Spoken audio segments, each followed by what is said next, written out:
18h38 de retour dans Punchline sur CNews et sur Europe 1. Ils vont nous prendre un jour férié de plus. Il y avait déjà la Pentecôte, ce jour de solidarité intergénérationnelle. Et bien désormais, c'est à l'étude pour faire des économies.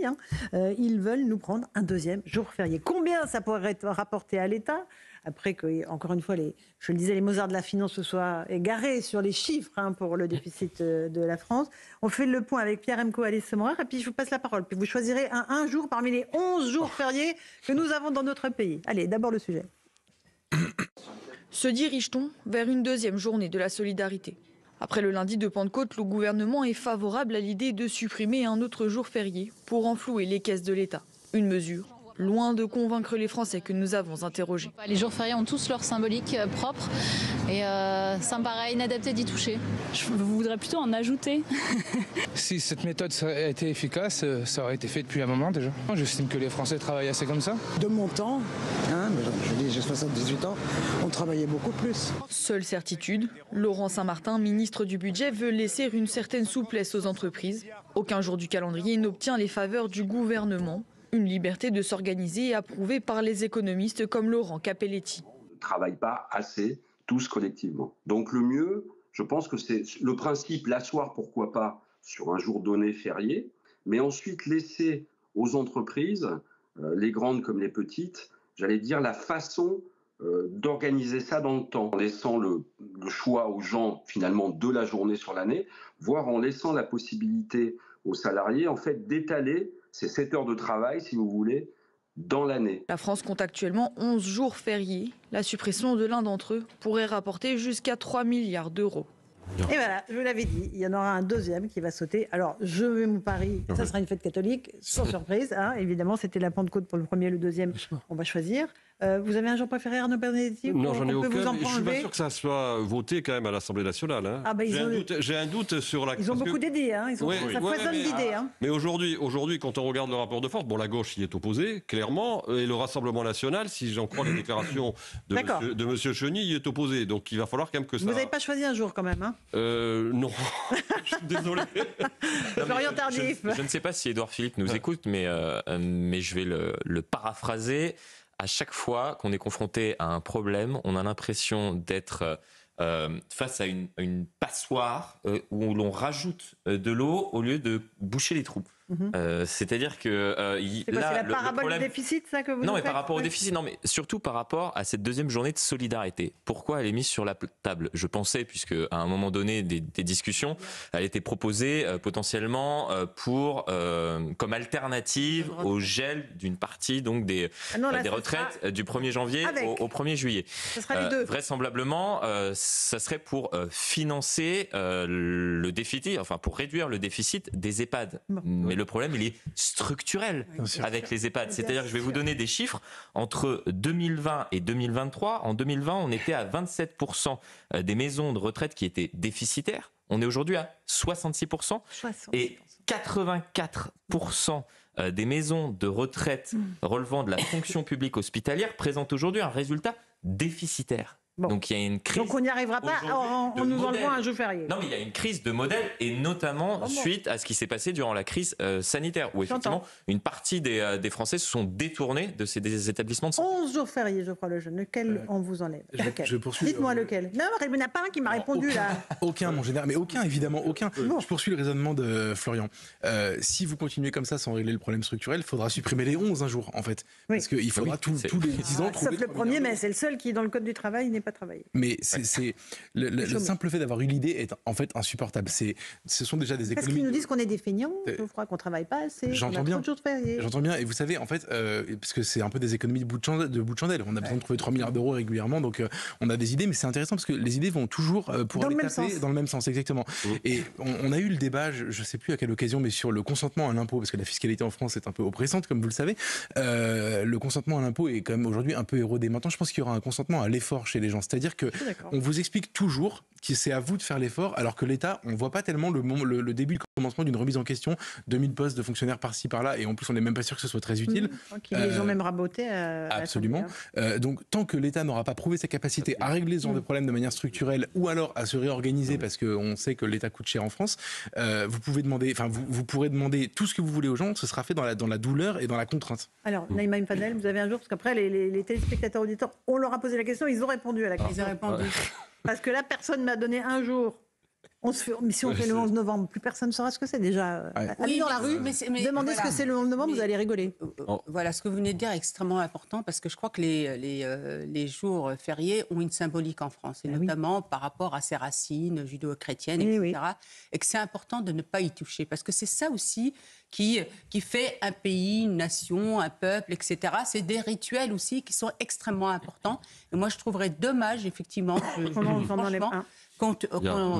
en a l'influence, d'autant plus que là, tout ce qu'on subit, c'est une mauvaise gestion de l'État. Exactement. L'État doit se remettre en question. On écoute les Français. Et je vous passe la parole. Quel jour férié ils ont choisi, eux? Si c'est la solution qu'ils ont trouvée la plus acceptable, pourquoi pas. Si vous deviez choisir un jour férié dans l'année, ce serait lequel? Le 1er mai, du coup, je trouve que c'est assez symbolique, le jour des travailleurs. Pourquoi pas, s'il faut bien trouver des solutions pour réduire le déficit, donc si c'est la meilleure des solutions, pourquoi pas. Si c'était vous qui deviez supprimer un jour férié dans l'année, ce serait lequel? Le 11 novembre? Pourquoi? Bonne question. L'armistice, ouais. Parce qu'on a déjà le 8 mai pour la Seconde Guerre mondiale, donc ça peut suffire. Aucun jour, parce qu'en plus, c'est des jours qui sont hyper importants. On a l'armistice. Enfin, c'est des jours qui ont une histoire. C'est pour marquer, en fait, les histoires qu'il y a eu en France. Voilà pour ces réactions recueillies par Bamba Gay. Je pense à Philippe de Villiers qui a fait Mémoricine. S'il avait entendu que pourquoi pas le 11 novembre, vu qu'on a déjà le 8 mai, je pense qu'il bondirait sur sa chaise. Non, mais c'est extrêmement intéressant. Alors, Florian, et après, allez-y. Je disais à l'instant sur le consentement à l'impôt, il va y avoir une vraie problématique puisque la plupart des auditeurs ou des téléspectateurs qui nous regardent ne le savent pas. Mais dans quelques années, je pense que ça sera au cœur des débats, c'est-à-dire que l'impôt sur le revenu ne servira à rien d'autre que payer les intérêts de la dette. Ah oui, mais dans très peu de temps. Dans très peu de temps. Mais revenons à nos moutons. Non, mais c'est-à-dire que vous allez dire aux Français, l'impôt sur le revenu, tous les impôts que vous payez uniquement, qui sont prélevés dorénavant à la source, donc sur votre fiche de salaire, ne serviront qu'à une seule chose, à rembourser nos créanciers. Geoffroy, je crois que vous voulez dire quelque chose sur Philippe de Villiers. Non, mais je voulais vous répondre parce que non, mais je trouve honnêtement on voit quand même très souvent des micro-trottoirs et des gens qui sont interrogés dans la rue. Là, la personne sait que le 11 novembre et le 8 mai déjà c'est pas la même armistice, c'est pas la même guerre. Je trouve qu'on est déjà très très très loin dans la connaissance historique. J'avoue qu'on a souvent des marronniers, des bêtisiers sur les 11 jours. Arnaud Benedetti. Il y en a 4 qui sont laïques. J'ai calculé. Vous avez le 8 mai, le 11 novembre, le 8 mai, 11 novembre, le 1er mai et le 14 juillet. Et 14 juillet, qui est la fête nationale. Donc vraisemblablement, si le choix devait se je vous parie que ce sera sur les fêtes catholiques. Sur une fête. Évidemment, comme d'habitude. Ce qui est marrant, c'est de la personne qui a dit le 1er mai. Oui, moi, alors là, c'est une bonne idée. Le 1er mai, fête du travail, eh bien on travaille. Les syndicats bloquent le pays. Non, je pense que c'est vraiment pas la solution. Mais ça en dit long quand même. Ils en sont à chercher des bouts de chandelle d'économie. Allez nous. En plus, ils nous promettent 3 milliards, mais moi je ne crois pas une seconde. Il y a un débat budgétaire actuellement à l'Assemblée. Il faut quand même dire que ce débat budgétaire se passe dans des conditions qu'on n'a jamais vues sous la Ve République. Je rappelle quand même que la discussion sur la première partie du texte de loi, c'est-à-dire sur la partie recettes, a été interrompu, qu'on est passé maintenant à la discussion sur le PLFSS. La sécurité sociale. Voilà, sur le projet de loi sur le financement de la sécurité sociale. Et on n'est pas du tout sûr à ce stade que ce texte soit voté. D'abord, on ne sait pas dans quel état, parce qu'il a tellement été modifié par rapport à sa version initiale, soit voté dans les jours qui viennent. Bon. Donc on est vraiment dans une situation qui est tout à fait exceptionnelle. On écoute juste Henri Guénaud qui dit que c'est panique à bord sur toutes ces questions budgétaires. Il était l'invité de Sonia Mabrouk à midi. Écoutez, très intéressant. Le spectacle qu'on donne à la fois au monde et aux Français, il est hallucinant. Alors, on a dit, pour essayer de faire passer tout ça, on a expliqué que c'était grave, très très grave, dramatique, que tout allait s'effondrer. Mais en disant ça, on a nourri la crise. On a nourri la crise parce que là, pour le coup, on inquiète des marchés qui sont très sensible aux anticipations autoréalisatrices. On continue à dire qu'on va faire faillite, ça n'incite pas les gens à vous faire confiance. Bon, ni les taux à baisser. Ça, c'est la première des choses. Et la deuxième, c'est que ça crée une situation dans laquelle tout le monde se met à paniquer, car c'est une vraie panique. C'est une vraie panique. Alors on ne sait plus s'il faut faire payer 5 € pour entrer à Notre-Dame de Paris, s'il faut réduire les exonérations de charges sur les bas salaires, il faut gruger les retraités une fois de plus en disant bon, on va pas indexer pendant 6 mois, puis après on verra, peut-être qu'on les indexera plus jamais, etc. Puis on va taxer alors les riches. On est pris entre salauds de pauvres et salauds de riches. Oui. Bon, enfin, c'est un spectacle qui est dramatique. Voilà pour cette analyse de Roger. Il a raison. Bien sûr. Il a raison. Il a 100% C'est panique à bord, là. Ils ne savent plus où. Et alors, je ne jette pas la pierre sur le gouvernement de Michel Barnier. Ils ont trouvé un état catastrophique des finances en arrivant. Et ils sont réveillés un mois. Mais là, franchement, qu'on ait laissé le pays aller dans l'ornière à ce point-là, je trouve ça. Et pourtant, c'est assez facile comme débat. Ah oui, c'est-à-dire qu'à chaque fois qu'on a ce débat autour des finances de l'État, on ne parle que de l'augmentation des taxes, des impôts, de jours fériés qui seraient supprimés. C'est-à-dire, on ne parle les jours de carence pour les arrêts maladie. Recettes.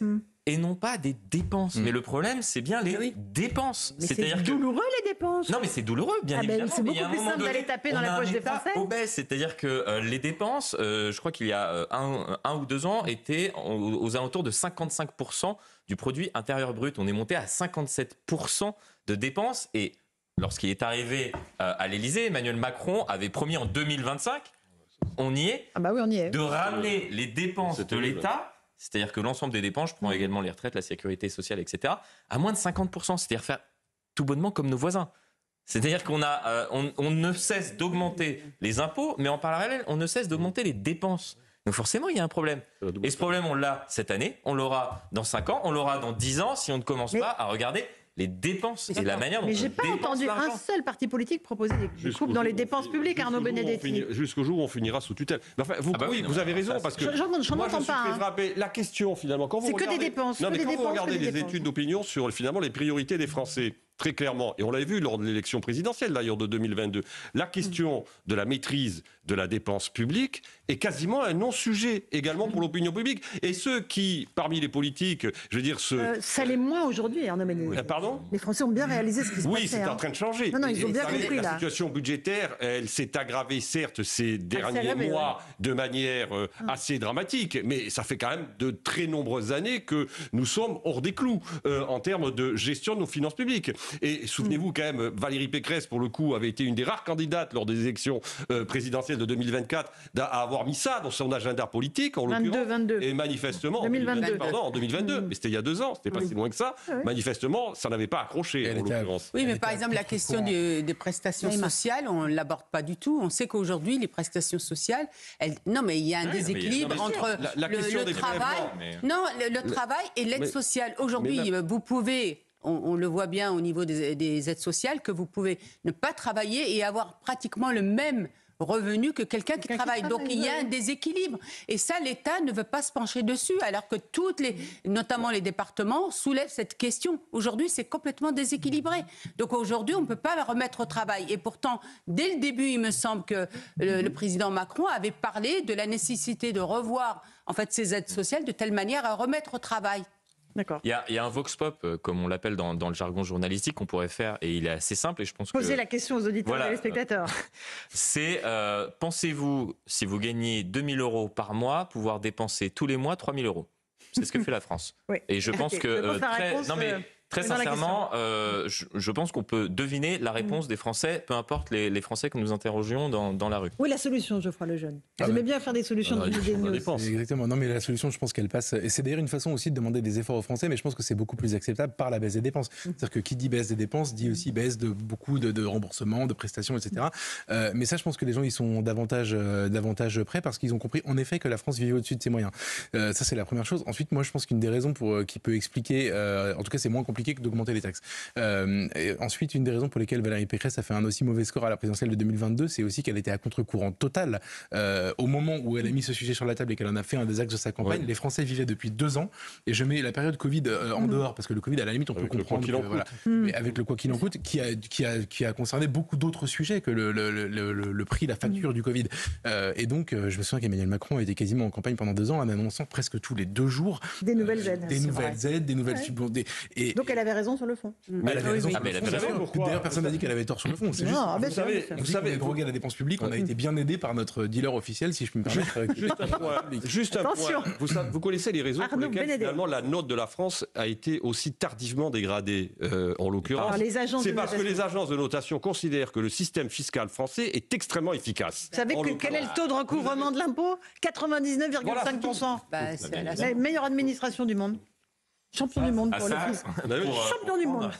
Ils savent prendre. Mais après, il va falloir que les Français, un jour, se disent mais où va notre argent ? Non, mais ça va être très intéressant. Pareil, ce qui vient d'être dit à l'instant, puisqu'il va y avoir une commission d'enquête pour tenter d'expliquer le dérapage budgétaire. Et le dérapage budgétaire, on se concentre sur ce qui s'est passé notamment en décembre dernier, où il y a eu des premières alertes du Trésor concernant les prévisions à venir qui n'étaient très certainement pas exactement les mêmes que celles prévues par Bercy. C'est-à-dire que Bercy prévoyait moins de 5% de déficit. Là, on est à plus de 6%. C'est ce que je disais, c'est les champions de la finance. Là. Oui, non, mais sauf que le dérapage budgétaire ne date pas de décembre dernier. Mais non. Il date d'il y a 2-3 ans par rapport à l'ensemble des décisions budgétaires qui ont été prises. Et on pourrait remonter à septembre 2021. Je crois que Bruno Le Maire commence à dire qu'il va falloir, à un moment donné, réduire la voilure concernant le quoi qu'il en coûte. Que fait Emmanuel Macron ? Il annonce des dépenses supplémentaires. Je crois que Bruno Le Maire dit ça devant le MEDEF, la fin du quoi qu'il en coûte. Les semaines qui suivent, on ouvre les robinets pour tout le monde. L'électricité, pour tout le monde. etc. L'électricité. Non, mais juste pour vous donner un exemple, on a annoncé le gel des tarifs sur le gaz par rapport à ce qui allait survenir, et notamment face à l'inflation, et pour tenter d'aider les ménages, sans connaître le cours du gaz. C'est-à-dire que la dépense pouvait représenter 10 milliards, 20 milliards, 50 milliards, 100 milliards pour l'État, peu importe. C'était une bonne décision d'un point de vue. Le sujet vous passionne. Les budgets ces dernières années ont été construits sur des hypothèses de croissance qui ne tenaient pas la route. Donc on a des budgets qui ont été insincères. Le Haut Conseil des finances publiques, qui est présidé par le premier président de la Cour des comptes, M. Moscovici, l'a dit de manière systématique. Mais le pouvoir politique n'a pas voulu l'entendre. En tout cas, Bercy ne l'a pas entendu. Bon, voilà. En tout cas, il n'y a que pour le fisc que c'est tous les jours Noël. Ça, c'est la chute de l'émission. Merci à tous d'avoir participé à Punchline sur CNews. Dans un instant, c'est Pierre de Villeneuve que vous retrouvez sur Europe 1 pour Europe 1 Soir.